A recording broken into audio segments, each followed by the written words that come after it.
Hello everyone. Excuse me. In this video, I want to talk a little bit about some of the red flags you should look for if you're attending an open house. Now, ideally, if you're attending an open house with your realtor, they're looking for these things, and you're focused on looking at the home, whether it's going to meet your needs for your family or whatever. But in case you're attending an open house without your agent, these are some things you should be looking for as red flags. The first one is water damage. I'm always looking at the floor, at the baseboards, and at the ceiling for any signs of water damage. Discolorations, water spots, things like that are signs that there was water damage of some kind, water getting into the home. Obviously on the ceiling, usually that means it's coming in through the roof, but if it's a two-story home, it could also be from bathroom leaks, or it could be from your AC. But that's definitely something you want to look out for. The second thing you're looking for is cracks in the foundation. Now, I want to caution, in Florida, you're going to have settlement cracks in any concrete block home. Stucco, you're looking for anything that's bigger than 1/8 of an inch. If it's bigger than 1/8 of an inch, then it's probably a problem. If it's hairline cracks, things like that, then likely it's just settlement cracks. But you want to look for that early on, and then if you see something, that's something certainly to have, if you decide you really like the home, have a home inspector check out for you. The other thing you want to look out for is outdated roofs. I always look for discolorations of the roof, black spots or streaks.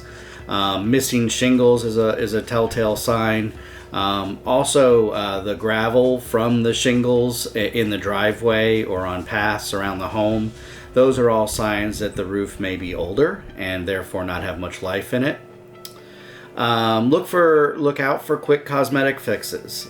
So just because a fresh coat of paint has been put in the home, make sure you're looking at fixtures, testing out fixtures, handles and doors, and make sure cabinets are all working properly. Again, just because it's painted, you want to still test those things. You also want to check environmental issues, so look around the house. Are you close to a highway? You're going to have a lot of traffic, noise, air pollution. Are you near a water treatment plant? Things like that are things to look out for. Railroad tracks. So just have an idea of what's around the home and don't just focus on the home itself.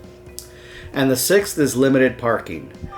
Make sure the garage is big enough to suit your needs. If you have a lot of Christmas decorations and they're going to get stored in the garage, then how big is your driveway? Do you have enough driveway space to park all your vehicles? A lot of communities don't allow parking in the street, and there's a lot of reasons for that. It clutters up the neighborhood, but it also means that school buses, and even more importantly, emergency vehicles often can't get through if there's cars parked in the street. So make sure that the home that you're looking at is going to have enough parking to meet your needs.